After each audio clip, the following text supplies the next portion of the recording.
What is going on, guys and gals? It's your boy J Love coming at you with another video about non-CDL and CDL Hotshot. In this video, it's going to be another kind of money breakdown or a washout breakdown. A washout is what I send to Ray every couple of weeks, or the lease-ons every couple of weeks, to show them, how much they made, what the fuel was, what the charge is being taken out, insurance, basically everything, and then it tells them basically how much money is being wired to them every 2 weeks. So I want to go over the washout for Ray, his most recent washout, to kind of show you guys what you can expect a washout to look like, how much fuel is looking like it costs, how much insurance costs, like all that good stuff. So these numbers are more of how much money you can actually expect to make for your business and for yourself, right? So we'll go through all the loads. If you can see now, I have a description of the loads, when the dates of the loads, how much they're paying, have the total gross, I have all the chargebacks, and then the total of the chargebacks, and at the very bottom is how much money is actually going to be sent to them. So these dates, as you can see right here, is from the 1st of June to the 15th of June. So these are drop-offs, right? As you can tell by the first load, it was picked up on the 28th, and then it was dropped off on the 1st. So that was from going Cleveland, Ohio to Omaha, Nebraska. It was paying $2,100. Then on the 1st, he picked up for a drop-off on the 2nd from Harlan, Iowa to Addison, Illinois, paid $900. The 2nd to the 3rd, we picked up to LaPorte, Indiana, going to Kansas City, Missouri for $1,500, dropped off on the 3rd. Then on the 3rd, we picked up a load, really good load, from Kansas City, Missouri to Fort Worth, Texas, dropping off on the 4th for $2,000. And then we had an over the weekend load, which was on the 4th to the 7th, from the place in Texas, Corsicana, which is close to Fort Worth, to Chandler, Arizona for $3,000. And then that Monday, we picked up 2 partials, because that Monday Ray wanted to head back home because he's going to take some time off. Both in Phoenix, one going to Laredo, one going to San Antonio, $1,300 and $850. He was able to drop those off on Thursday, and then he went home. So these loads were all picked up between... Well, the first load was picked up on the 28th. The last load was dropped off on the 10th. So that's more of the time frame of all this. And then that time frame, in 1, 2, 3, 4, 5, 6, 7 loads, we grossed $11,650. So if we look at the fuel, total fuel cost from the 1st to the 15th was $1,868.37. And that could be the last fuel up. I mean, he could still have a lot of that. That's just what was registered in the system between the 1st and the 15th, right? The 15% charge that we take for dispatching and leasing on and everything will total out to $1,748. Insurance, we cut the insurance in half. We charge them every 2 weeks, $350.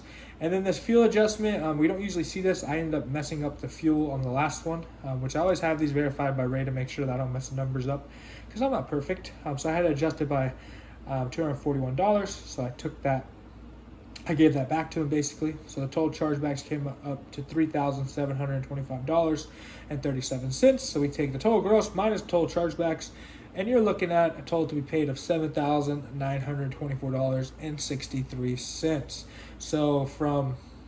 So he worked, let's say, from the 28th of May, basically, to the 10th of June. After everything was said and done, he takes home $7,924 after paying insurance, after paying fuel. Obviously, he still has to pay truck payment, trailer payment, and a couple other things. But for the most part, a lot of that is going to be profit for the business, or me pay himself as a driver.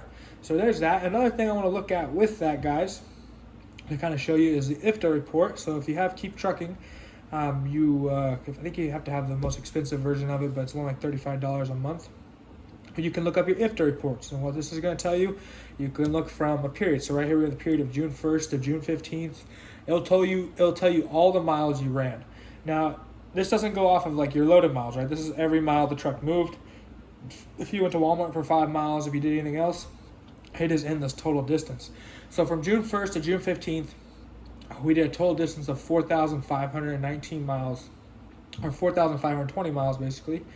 And it'll tell you every state and all the different miles you spent in each state. A lot of our miles were in Texas.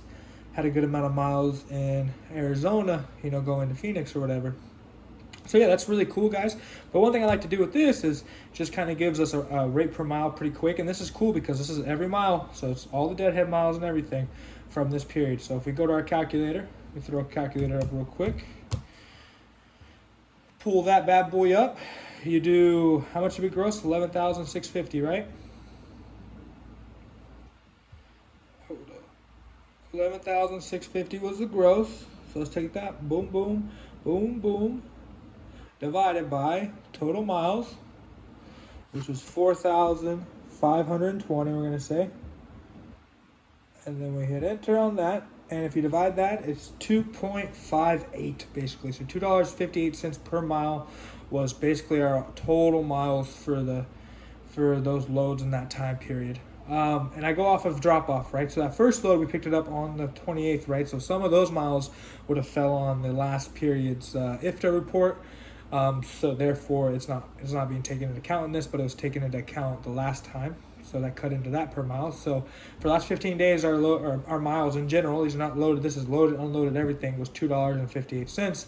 So I mean, pretty dope, my guys, if you do ask me. And we're pretty happy with that. And it was good because trying to get them home, because we went to Phoenix and we're like, crap, I know he wants to go home, but chasing the money, it was like $3,000 on 1,000 miles basically, or 1,000 miles.